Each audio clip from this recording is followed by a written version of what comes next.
name is Jack Heritage, practical karate instructor from the Cotswolds. And I am Pat Woodward, amateur enthusiast and practitioner in a number of different martial arts styles. And welcome to the Armchair Combatives podcast. Hello, hello. Hello, How are you mate. doing, Pat? Yeah, good to be back. We have, well, I know it's probably a little bit difficult in the timeline, but obviously we've had it going on, but we have officially aired our first podcast episode as of yesterday. So very, very happy that, well, get the ball rolling. Very, very happy that all 5 of you are listening. So, but no, I think all 5 of me with different accounts. it's just. Do you know what? I mean, I'll make one then. So I can make one. We can go up to 10. We'll be absolutely rolling in it in no time. Sweet. I liked your idea. I think you, like you said, you wanted to maybe move away from a bit of this kind of back and forth, discussing the techniques, discussing the practicality, and you wanted to do a bit of a fun one today. So what's on the agenda? I was thinking, let's have a little chat about martial art movies, because, you know, I'm much be funny, as a martial artist, or even as a non-martial artist, I guarantee somebody has sat down and watched a film about some guy that goes on a revenge plot, beats people up, kicks them around, and it's just like an entertainment movie for about an hour and a half, and there's just, you know, good fun, good laugh. And, you know, I was brought up on these kind of movies, and I just wanted to really talk about, first of all, like, what are your favourite ones, first of all, most important. But then second of all, I also wanted to have a look at, does it actually represent reality? Or if any films do, which ones are the closest to it, I guess. So I kind of want to start the ball rolling, Pat. I want you to tell me, what is your favourite martial art movie of all time? Oh, I've got to pick one. Oh yeah. Oh, no messing around. No messing around. What's one I go back to? I think, and I know this is a bit of a shoddy one, but I think my favourite martial arts movie of all time is The Last Samurai. Oh, nice. Now, I know I can already hear people going like, but he was white. Okay, I get that, but in terms of a film that's got story, it's got action, it's got genuine technique, it's got genuine look at like the samurai ethos and the beautiful poetry behind how they at least tried to live. Like, that's a whole movie for me. That's it's a beautiful experience as a film. If I had to pick a movie solely based on its martial arts, it would probably be the John Wick franchise, and it would probably be the 4th one is my favourite. I went to the cinema to watch the 4th one, and I will admit, like, apart from, like, him falling down, like, 1,700 sets of stairs, like, I really, really enjoyed it. And I thought it was a really well put together film. And it was entertaining. And I think this is the kind of point that I wanted to ask about today as well. Is, like, for you, Pat, like, what actually makes a martial art movie for you? Because, obviously, we come from martial art backgrounds. Do you look for something that's purely entertaining? Or are you watching it going, hey, this is a technique that we do. Oh, my God, this is something that I look at. Or is it more so just, I want to see a guy hit people for an hour and a half? I've been in all of those moods. I'm not gonna lie. I've been in all of those moods. I think, yeah, it does genuinely depend on the day. So, like, for instance, I've just watched Havoc, there's a new movie on Netflix. It's got Tom Hardy in it playing kind of a dirty cop. Obviously, no spoilers. But like that's like a really good, like, gritty, almost like Tarantino level. Blood flying everywhere, people getting shot with spear guns, people getting attacked with boat hooks, people being like thrown through walls and floorboards and stuff. Like, that's just like a balls to the wall, oh my god, spectacle, violence, bloodshed, like, you know, edge of your seat combat kind of thing. Whereas if you take something like the John Wick franchise, as a martial artist and a martial arts enthusiast, I'm looking at that going like he's doing that stuff. Like, there's obviously all of the stuff of, you know, Keanu Reeves trained with, he trained with firearms and stuff. There's videos of him doing like actual like army ranger gun ranges and stuff in like record times and stuff, because he practices this stuff and it's like it looks real. There's even little tidbits and stuff where people are like, oh, he does this little like flick when he reloads a handgun, and actual armed forces specialists are looking at going like, that's actually like a really quick method of reloading. That's actually quite clever. How didn't I think of that? And I believe he also does BJJ, doesn't he? He does. Sure he trains some proper jiu-jitsu or something. He's definitely trains jiu-jitsu. I know he trained a number of different martial arts for the films, but he's very much like he does all his own stunts kind of things in those movies. I think there's very little. I think the only times it wasn't actually him doing the stunts was when it was like him getting hit by cars and stuff. But like all of the actual martial arts is Keanu Reeves, which is really cool. That's really cool. Iko Uwais is another guy that is actually really good for that. He was in both the Raid movies. Oh yeah. Which, as like story, technicality, violence, and like the right amount of gore, I mean the Raid and the Raid 2 are just superb movies. Oh, they're brilliant. He was in a kind of lesser known movie about, I think it was around 2014, called The Night Comes for Us, which is like that's almost like too over the top, but it's so showy and like it's again really good example of the Pencak Silat, which Uwais practices. There's a couple of different styles and stuff in there that are just really good. There's this one scene that is like it's a wildly unrealistic knife fight, but there's a knife fight in it between, I think it's one lady fighting with a karambit and one lady fighting with a kukri knife. Google those. I can't think of the correct way. Obviously the karambit is the kind of handheld short curved blade. The kukri is the kind of large, heavy, angled off sort of chopping blade, Gurkha knife, that kind of thing. But it's like they're like fighting across like this apartment complex and they're going up and down stairwells. Like the choreography is awesome, but there's one point where like one of them gets like a cut on the hand and like most of her finger comes off and she literally just stands up and like pulls her own finger off and carries on fighting. And I'm like, you're immediately in shock after that. I'm sorry, but I think this is something that is really really cool in the sense of martial art movies give us what regular movie gives. They give us that fantasy, and I think it's like somebody who's invested in martial arts, somebody who has done the different styles. For me, I do really enjoy watching martial arts movies and going. Actually, yeah, I think though that's actually a really valid way of fighting. I think that's really cool. I think it's really good that they're using the environment or whatever it is, and it's never like a dry comparison. I'm never looking at it like I've got my notepad in my hand and my glasses on and I'm going oh yes, very good, I appreciate the technique there. It's never a sort of it always feels like I'm looking at that and there's never a moment of like, unless it's something kind of outlandish and a part of my brain does go like, well that's not realistic, but there's always kind of like another part of my brain that's going like, I mean I know, but it's a film and I'm having fun and they do it in such a cool way. There's actually a film I think I was talking to you about that again came out on Netflix called Rebel Ridge.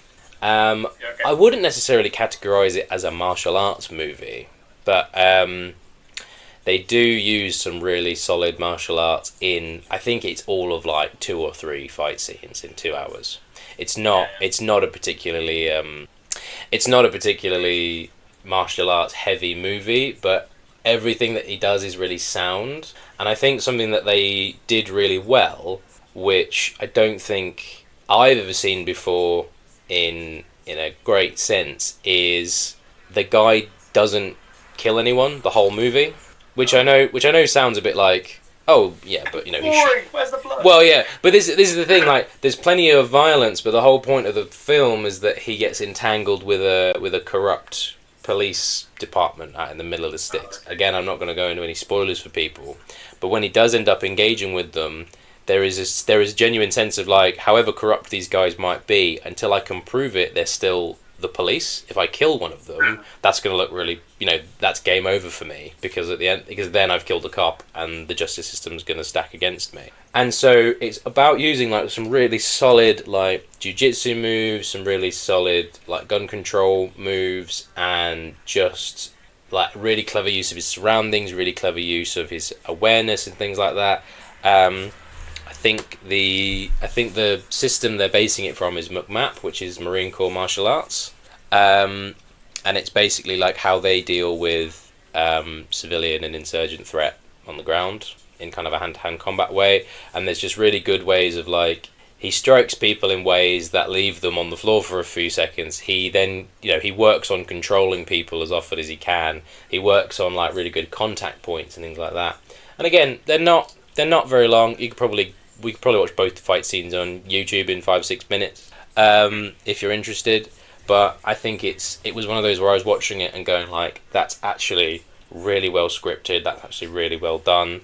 It's almost a little bit refreshing, where it's just like, I know these guys are corrupt, but it's the only way. And it's like, no, this guy's actually using his martial arts cleverly to almost legally attack these guys. I mean, obviously that's not the case, but it's like it's one of those where like everything he does is very, very well thought out, very well organized. You can see the fluidity in his movements. You can see how, like, obviously the actor has been very well trained in these specific things, and I really liked it. So yeah, go on then, man. Back on you. What would you say if you had to? You did this to me, so I'm going to do this to you. What is the one martial arts movie that you think is your ultimate movie of all time? Oh God! Right, like, okay. So the one that I keep going back to, time and time again, is definitely The Karate Kid, as in Pat Morita and Ralph Macchio. The original one, yeah.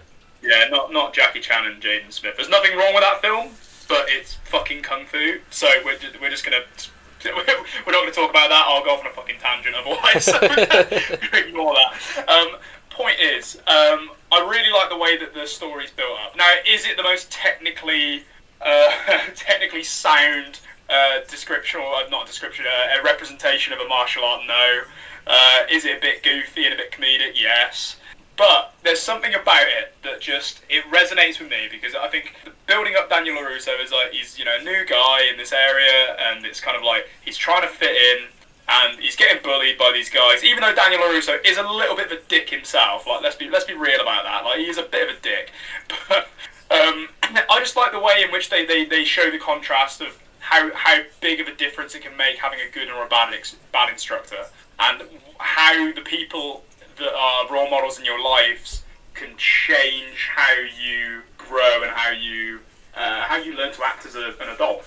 These are impressionable kids. I know, obviously, I think Ralph Macchio was like in his 20s when he filmed The Karate Kid, and he's playing like a 15, 16-year-old lad. But it's an impressionable age, and what they learn from their instructors becomes a part of who they are. And we see that throughout the film. The thing I really like about it, though, is just, I guess, coming from a karate background, it's cool to see like that. He's doing a bit of kata, and it's like, oh, it is useful. However, it's not that serious. It's not that deep. It's very much so. It's a bit of karate. I want you to fight a guy in what is it like 4 or 5 weeks? This guy's been training like over like 3 or 4 years, and he's like clearly much better than you are, but somehow you're going to beat him with one unbeatable technique, which is absolutely ludicrous. But it's entertaining, and I think that's the biggest thing for me, is that I always gravitate to entertaining films over like technically sound. Like, it's nice when you come across them, and like you say, it all depends what mood you're in. But I think what they've done with the Karate Kid franchise, especially when they expanded it into Cobra Kai and stuff on Netflix, which if you haven't watched, please watch it, because it's a nostalgia trip into the 80s. Obviously, I wasn't born in the 80s. However, I was brought up on 80s films, so I'm very familiar with the time. I'm very familiar with the kind of like nostalgic points it brings back. The music, how people act, what people say, even the scripting and stuff. But it's just really cool to see this over-dramatized, like, teenage... It's basically a teenage drama with punches and kicks.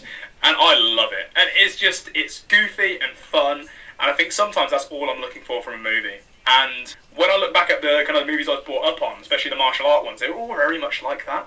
Like, Bloodsport was a big one for me. Absolutely love Bloodsport with Van Damme. Like, the whole film was built on a lie that was told to the people by the guy that the film's based on, Frank Dukes. He completely lied about the Kumite, this like illegal fight in like an underground thing in China or wherever. I can't remember. I think it was in China where it was based.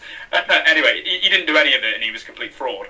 But film was great. And it was just like, we're going to fight all these different random guys, and it was like an early version of MMA where basically people just randomly come together and fight to be the ultimate Kumite champion, but obviously it's seedy and underground, and people die, people end up with like broken bones, and and that was a really goofy film as well. Like, there's a meme of Van Damme with his eyes shut, just going, ah, with his hands up in the air because he's blinded by sandals. And it's goofy as hell, but it's really fun. And I think, as a martial artist looking back at those films now, especially, I'm more experienced now. I can recognise things that are completely ridiculous. As a kid, I was like, that's so cool, look at that jumping, spinning helicopter kick or whatever it was. And, you're looking at it and going, oh my god, I wish I could do that. And then, nowadays I'm actually saying I wish my legs were capable of doing that more so. But you kind of look at it from a different perspective, I think, as you train martial arts more, you kind of look at it going, well, that's not really that practical. But I guess you've got to accept that, these films aren't built for that reason. And I think this is the thing that I wanted to kind of like get into talking to you about, Pat, like from this kind of conversation about movies, is the perception that we have as martial artists is very, very different than the perception of people that watch these kind of films and these TV shows. Because, we come from that background, we understand what martial arts actually looks like, what sparring and fighting actually looks like. And then when you sometimes see things like Cobra Kai, which is like kind of like the antithesis of, look at all these really random things that I'm going to do that are completely unnecessary, but they look cool. But it'd be interesting to find out if the average Joe would look at that and assume that that's how we should fight, or how we should teach people how to deal with real life situations, if you know what I mean. I feel you. I think it's very much one of those where I've got to pick my words here. So when you have a martial arts movie, obviously, I think the biggest one that always gets my goat, I suppose, is when you have just no understanding and there's no visual or verbal indication of just how much something would hurt, right? Yeah. So, like, you take something like John Wick. Now, John Wick, I think, tried to cheat the code, because in the second movie, they made this whole thing about like, Mr. Wick, you are back in the arms of the Continental. Have this bulletproof, shock-resistant suit. And it's like, okay, so to suspend disbelief, John Wick can do all of these things with as much excitation as he does over the course of the amount of time that he does, not only because he is a highly trained killer and martial artist, but also because he's now wearing a bulletproof, shock-resistant suit. Fine. Yeah. Fine. Gets kicked down 1,700 steps. Well, the suit's shock resistant. Like, okay, fair enough. I think it's one of those where I see so many martial arts movies where it's like somebody gets shot and they shrug it off and they carry on fighting until their adrenaline wears off, or they get stabbed and the same. It's like, and they use the power of the fact that they're the main character to just stare somebody down as they rip the knife out of their stomach and beat the guy to death, and then they'll go to the hospital. And it's like, I'm aware that adrenaline response is a really crazy thing. Obviously, enough adrenaline, you can basically, you can lift a car.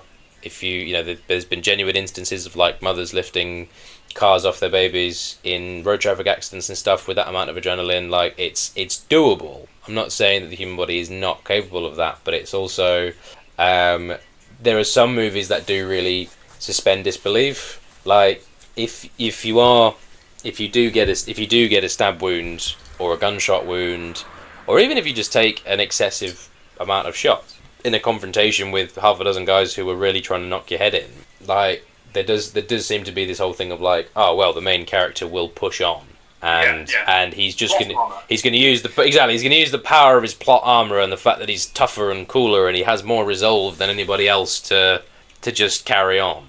Yeah. And like, that does get my goat a little bit, because I feel like the wrong people see those kinds of expressions and go like, with the right amount of training and the right amount of resolve, I will be able to shrug off punches. And then they get into the ring and you start hitting them in the head and they're going like, I don't like this at all. I think a weird one that is kind of, it's equal parts silliness and equal parts suspension of disbelief, and it's equal parts I am an incredibly strong and resolved guy. There's a Tony Jaa movie called Warrior King, and very, very very punchy, very good Muay Thai movie, very much on par with the Ong Bak series that Tony Jaa was also starring in. But it's basically about this young kid, and he's like dad's like an elephant farmer or an elephant breed. He has a couple of elephants for tourist reasons or something, and he's growing up with these elephants, and they're like they're part of the family, they're pets, but they're also really important as like sources of income or whatever. And then one day, gangsters turn up and they kill his dad and they steal his elephants for God knows what. And I shit you not, every single fight scene in the movie starts with him kicking somebody through a door or a wall and just bursting in through the door and going, "Where are my elephants?" at the top of his lungs, and that kills me every time. I know it's not supposed to be, I know it's very serious, it's a very personal thing for Tony Jaa's character, but it absolutely kills me every time.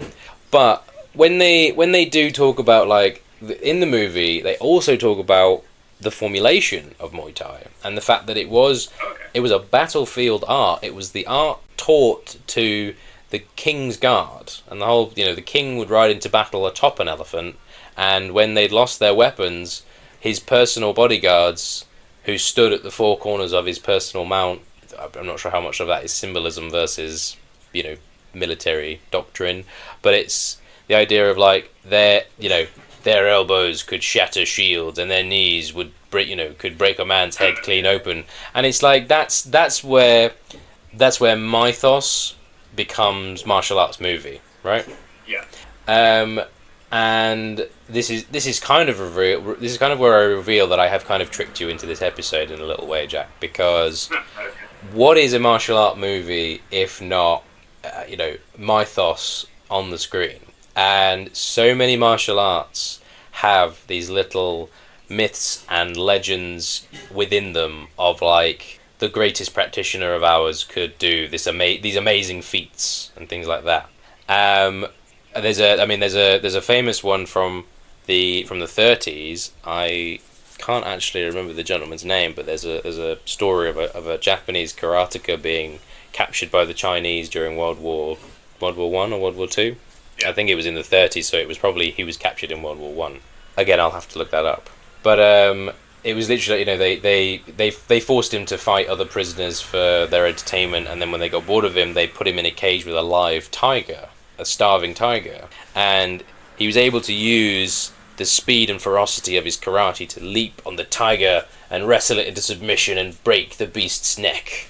And right. It's kind of like if the tiger is literally starving to the point of it can't lift its head on the floor, I'll give you 50% odds on that one. But it's also and again it comes back to the adrenaline thing, but it's also like how many people hearing that story in the 30s were like, "Oh my god, karate's incredible. This great master of karate is so ferocious. He was able to slay a fearsome tiger." And I think that's the purpose that martial arts movies serve, right? Is their emulation. They are the high point of somebody's martial art taken to an extreme. And like it's something silly like John Wick over the course of 4 movies kills like 1,100 people or something, and it's like it's that's clearly insane, like that's mental. But it's one of those where like you're looking at those movies going like, oh my god, look at him go, look at him tear through those villains, and you know he's not a good guy, but you are rooting for him. He is the good guy in the story, as it were. He's the guy you're putting your money on. And I know a lot of people who are like, oh, I wanted to do jiu-jitsu because of John Wick. Oh, did you know that John Wick actually used a lot of Aikido in his martial arts? Oh, do you know I've gotten into this training because of John Wick? And it's like the same with a lot of other martial arts. They are inspiration at the end of the day. Yeah. Absolutely. And it's like where you come back to obviously like the Karate Kid. It's like actually it's less about, oh, this guy can knock somebody's head off with a flying crane kick. That is definitely illegal in official, sports matches in today's rule set. But it's more the thing of like, as you say, proving that like by practicing this art, you attain discipline, and you attain a way of living, and you feel more confident, and you overcome your bullies, you overcome your fears, you overcome what it was that was holding you back, and that's so much more valuable than like, Yes. look at how he punched that guy in the face. That was so cool. Like, you know what I mean? Now you said that, like when you actually look at it, I think some of the best martial art movies are the ones that have really strong baseline stories, and then martial arts just happens to be an expression of how they're navigating through their struggle or whatever is going on. You know, like I'm not sure what they're going to do with the new Karate Year, I believe. And it's with Jackie Chan, it's with Ralph Macchio, and then they've got a new actor to play, I'm assuming, who they're going to call the Karate Kid. And once again, like I can already kind of come up with an idea of what this is going to look like. That, you know, the kid's going to have some sort of thing that he's got to overcome. His instructors, Jackie Chan and Ralph Macchio, are going to give him some confidence building. They're probably going to give him some really good life advice. And then guess what? He's going to use that life advice along with his training to help overcome whatever the challenge is, whether it's the kumite that he's got to fight in or whatever it might be, right? And I think when you set up a story like that, I think that's actually more representative of what martial arts actually offers people. Because, you know, the amount of kids that I've taught, and they come to me, and it's usually like the parents say to me, they're like, so, you know, my son, he's getting bullied at school, or he's not very confident. And then, you know, over time, you just slowly watch their confidence grow. And it's not a product of martial arts as a whole. In my opinion, it's a product of the kids finding something that they enjoy and being tested and put under a little bit of pressure. Not like a ton, but like enough that means they're starting to have to think, they're starting to have to... It's almost like artificially putting them into situations where they're having to be more confident and more, forthcoming, because they can't act the same way that they might at school, which ends up with them, you know, being picked on, whether it's just being quiet or maybe it's being different. Maybe them being different, they get bullied for that, and guess what happens from there? You know, people notice this difference and they hone in on it.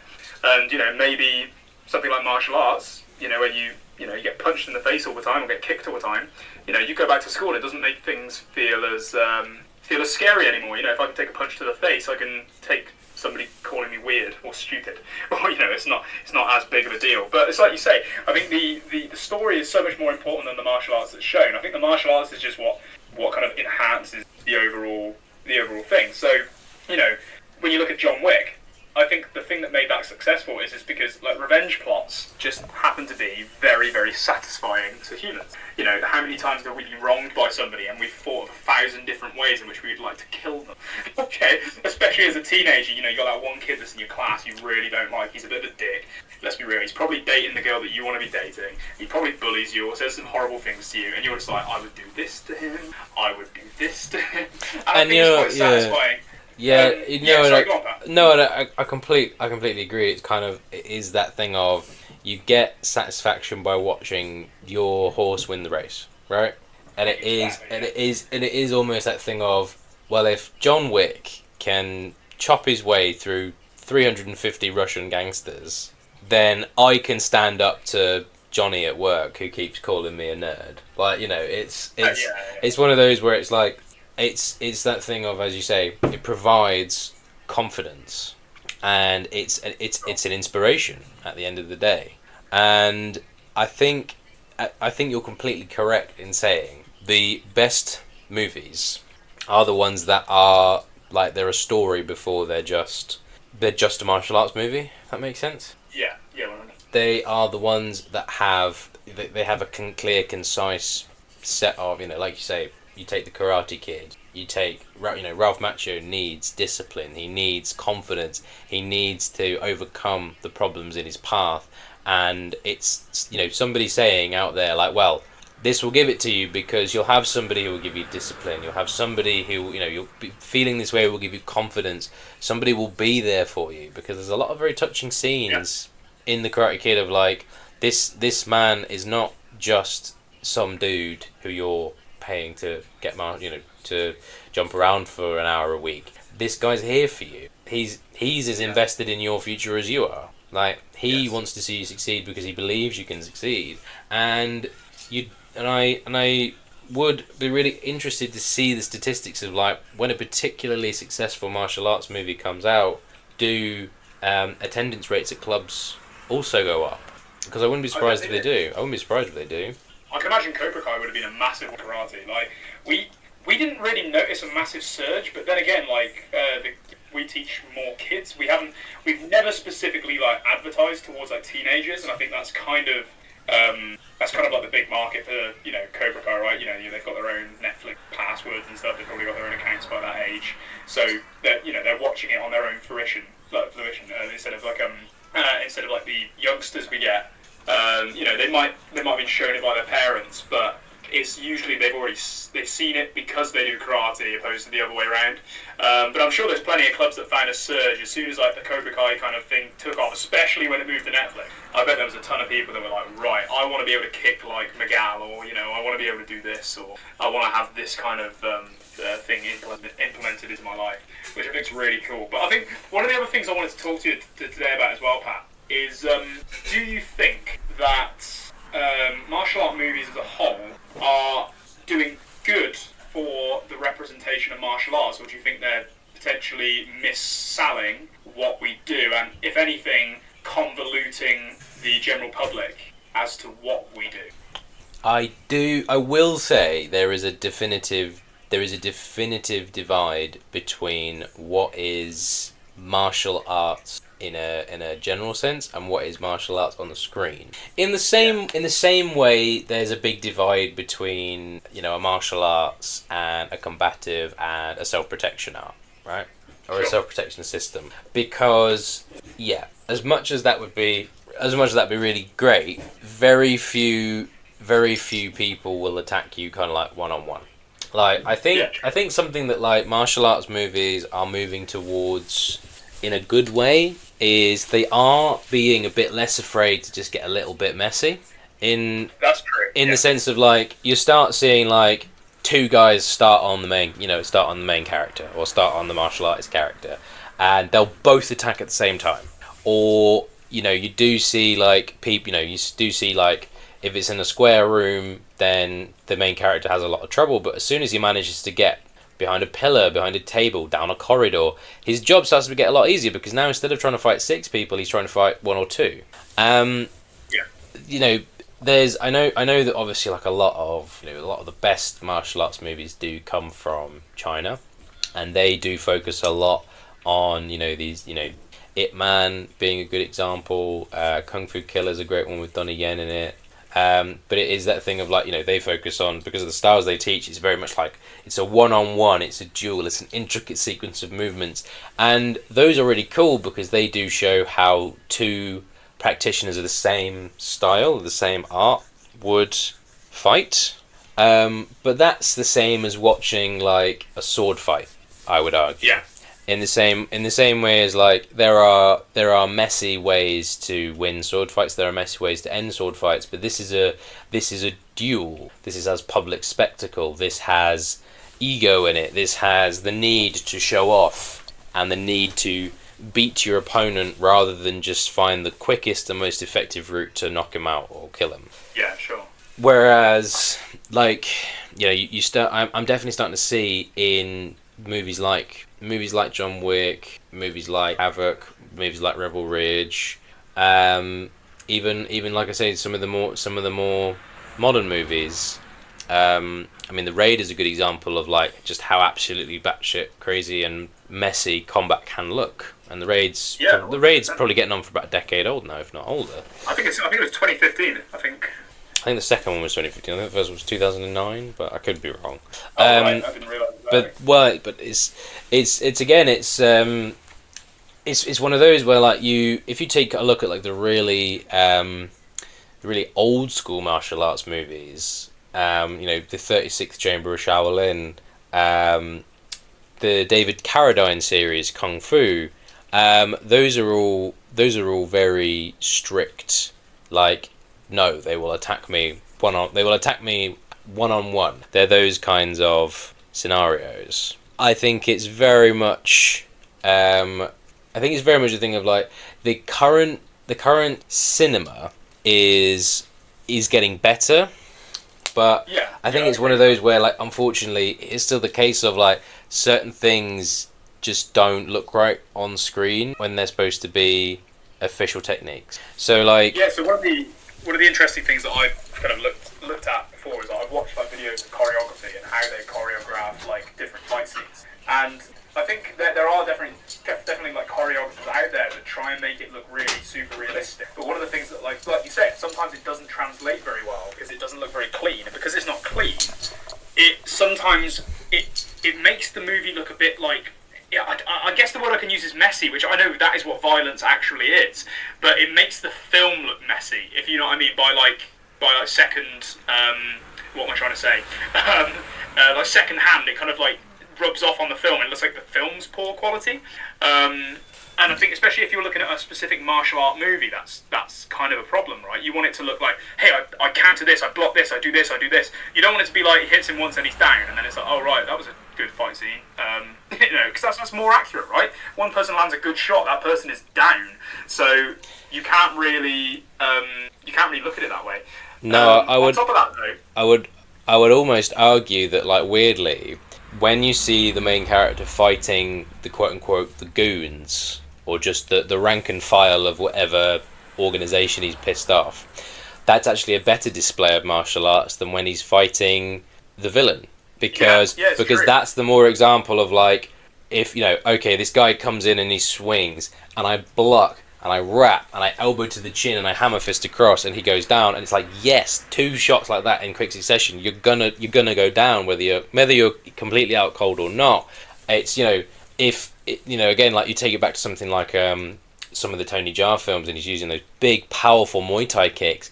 If he comes at you with a flying knee straight to the chest plate, you're not in that fight anymore. And so I think weirdly, sometimes martial arts films do fall into this trap of, like, the rank and file fight scenes actually end up having more proper combat in them. And the villains, when they're dueling with the villain at the very penultimate scene, that's then more of a martial arts film, if that makes sense. Yeah. That's the duel. Yeah, totally. That's the spectacle. Michael J. White actually spoke about this in a video where he was kind of saying, like, if I was going to actually spar somebody, then he does a technique where, like, he sets up for a side kick and then he turns the foot and turns it into a teep. And it's like, nice. from a sparring perspective, that's really cool, because then naturally you'll move your body in a way that deflects the side kick and you leave yourself open in that split second, and the front kick goes in. But he was saying, like, on camera, that looks awful. That just looks like a really sloppy front kick that I just can't be bothered to throw properly. Yes. And that's where I think, as martial artists, we start to get skewed, because these are films at the end of the day. These are expressions of cinema. These are dramatized events. Yeah, no, definitely. I think one of the interesting ones for me, and it was interesting you said about, like, the goon fights, end up being the ones that we look at as more combatively sound. One of my favourite fights from the Cobra Kai series, I believe it was in season 2, and Johnny ends up meeting with the old guys from the gang, all the old Cobra Kai guys from, like, the 1984 film, and they end up going to a bar. Anyway, of course they're in a bar, you know, something's going to fucking kick off, you know, it's classic setup. But they, you know, it doesn't feel like they're just doing karate. They add other things in too, like somebody picks up a pool cue and hits somebody with it. Somebody glasses another guy. I think they even use a table at one point. It's like a prop in the thing. But the thing that I liked about it was that it could have took a slight step away from, like, this is just about karate fighting, to, hey, look, we're using the environment and we're kind of using it we're utilising it in a way which is actually more realistic. Like, you know, as a self-protection instructor and what we teach, you know, fuck, if there's something in your environment that can help you keep distance, pick it up, right? Simple as that. And it's interesting, it's cool to see, like, them using it, like, I'm going to throw a glass at you, or I'm going to hit you with a pool cue, and stuff like that. And I thought that was really cool, because, you know, accuracy-wise, I really enjoyed that. Obviously, yeah, they did some, like, stupid stuff too. There was, like, spinning back kicks, no doubt, and stuff like that. But it made it a little bit more dynamic, and it didn't feel like, okay, we've got 2 karate trained guys fighting in a bar. Somehow the ruffians in this bar also trained karate, and now they're going to fight each other in that way. You know, it's not going to be like that, and I thought that was really interesting. But I think one of the things that's really really stuck with me, especially in the recent years of watching these kind of films again, is, and this is, this comes to, being a martial art instructor. I come across a lot of people that don't train martial arts, and somehow I always try and slip it into the conversation. Hey, by the way, I do this, because the more people that know, the more more students we might be able to get, right?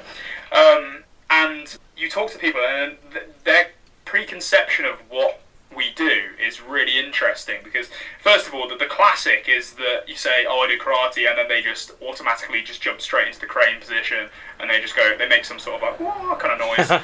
it's like right, okay, cool. Or they just put their hands up as if they're like, I don't know the best way to describe it. Like a karate chop, and I bear in mind, I fucking hate that term. I genuinely despise that term, chop. I just don't like it. I just think it doesn't sound good. Anyway, right. And they put their hands up and they just go wah wah wah, like a few strikes in the air. And they go, oh, is that what you do then? And at this stage, I just go, yeah, just like that. That's exactly what we do. Because I just don't have the patience to go, actually, no, we do self-protection, we do this, we do, we grapple, we do. And I think it's interesting to see whether that's come from things like martial art movies, especially like the old cheesy ones, or whether that's just, that's coming from other places. I just think that's a really interesting thing to look at. And, even when you look at the Karate Kid and stuff, don't get me wrong, they might have done a chop or two in there. I can't really remember now. I thought it was majority punching, really. But it's interesting to see where these preconceived notions of different martial arts comes from, especially amongst the general public. And I can imagine that movies and media must play a massive part in how people, interpret those things. And I bet if you speak to a lot of people, they probably, especially non-martial artists, they probably wouldn't even count things like John Wick as a martial art movie, just because all they see is a guy with a gun, and they probably look at it and they're like, oh, if he's holding a gun, it's not martial arts. He's just a guy that's just hits people and shoots people. And I think, if you speak to anybody else, they'd be like, what is a martial art movie? And they would say things like Enter the Dragon, or, things that are very typically over-dramatised martial art, not practical, just martial art. And yeah, I think one of the things that we talked about earlier, I think that the way that martial art movies are moving in terms of how they're trying to be more practical, they're trying to appear a little bit more effective, like genuinely effective, not movie effective, is really good, because I think first of all, it brings in a bigger audience of people that might go, hey, this actually looks more legitimate, maybe I would like to learn this stuff. So it might be bringing more people into those martial arts in the first place, and the more we can share this stuff, the better, I think. But on top of that as well, it demystifies some of the more ridiculous elements of these kind of over-dramatised versions of martial arts, because you watch some of these films and you look back and you're like, Jesus, that was just absolutely pathetic. Like, how did I enjoy this when I watched it the first time round? It's absolutely just stupid. It's stupid. That's how like ridiculous it is. There's nothing practical about what this guy's just done to this other guy. And I think, like we said, it all depends on what you're looking for, of course, whether it's entertainment or you're looking for practicality. But I think having some level of practicality really does make a big difference, because it doesn't end up spreading this kind of like weird misinformation about the martial arts as a whole. I was going to ask one more question to you, Pat. Uh-huh. And I think we've talked about our favourite martial art movies and things that we like. What would you say, in your years of watching movies and training, what is the worst martial art film you've ever seen? Oh, the worst martial art movie. You've really got me with that one. I know. See, I think it's difficult, because there are definitely some movies who have really shitty action sequences on purpose as like a thing. And it is one of those where, again, some of the best martial arts can look really shoddy on camera. I think something that is... This is kind of going to be a bit of a backhanded answer, I suppose. Okay. Because I'll be perfectly honest, especially on Netflix, if you find something that's like, I'm gonna watch this, it's like, oh, this is crap, 5 minutes, I'm out. But it's like, so when I used to when I was obviously a kid, obviously there would be these there'd be like the kids TV shows on, it's CBBC for kids in the UK, and you would have these quote unquote fight scenes, and because you had the one kid who was rough and tumble, and he was like a spy or something or whatever it was, and it would just be, and like I think it's one of those where you have to obviously be very careful because you don't want to toe a line of like you don't want to teach kids how to do violence from the TV, but there were definitely some instances where you'd see these like action sequences, and it would be like the guy would do like one, like you say, one karate chop and the guy would go down, or it would be like one knock on the head and then he'd like flip the guy over a table, and that would be that. And it's kind of, I will, like I say, I'm fully aware that that's not a particularly zesty answer. No.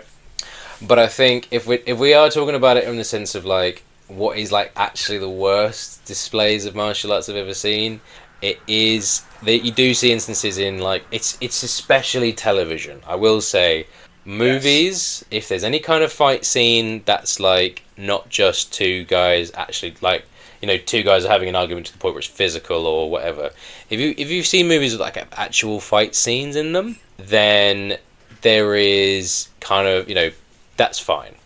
But it's one of those where like the most damaging displays of like and the worst displays of martial arts I've ever seen have been when you have like a martial arts character in a kids TV show, and it's like you can't, like that's not encouraging people to try, but it's also telling them that like if you hit somebody once they're going to go down. Yes. My zesty answer is probably the worst martial arts I've ever seen is the most recent Star Wars movies. So like the throne, so like the throne. I think it's from the 8th one, but like the throne room scene where Rey and Kylo have decided that they're pals for the 5th time, and they're fighting off all of the Imperial. The guys in red. You're much more. The Praetorian Guards. That's the This is weird. So for the listeners at home, Jack is much more of a Star Wars fan than I am, and I hold my hands up to that. But you know, if you do want to flame him in the comments, please do. It's fine. But it like that is just poor choreography. There's literally like there's and the problem is like in a gritty martial arts movie where all of the villains are wearing black shell suits and hoodies and stuff, you really would struggle to notice it unless you're really paying attention. But these motherfuckers are wearing bright red reflective suits. You can see everything they do, and there's multiple instances in that particular fight scene where there's guys who just get knocked down from nothing, and there's guys who are fighting with there's guys in the background who are like shadow boxing with the air, and there's guys in they go like 2-on-1, and they've got like someone's lightsaber trapped, and they just give like a little flick of the wrist, and these two guys just go flying, and it's like, I get it, they're the main characters, they've just formed a bond, they've just defeated a villain, but like somebody needs to have seen this and gone JJ brother, this isn't it, like this is not what you should, this isn't a choreographed fight scene, JJ, this is nothing.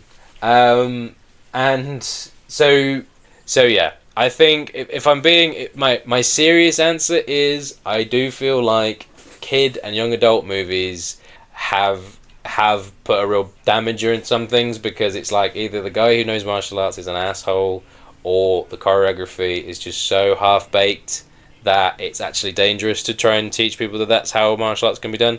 My zesty come and get me in the comments answer is the throne room fight scene from the 8th Star Wars movie, because I was gagging. I'm not gonna lie.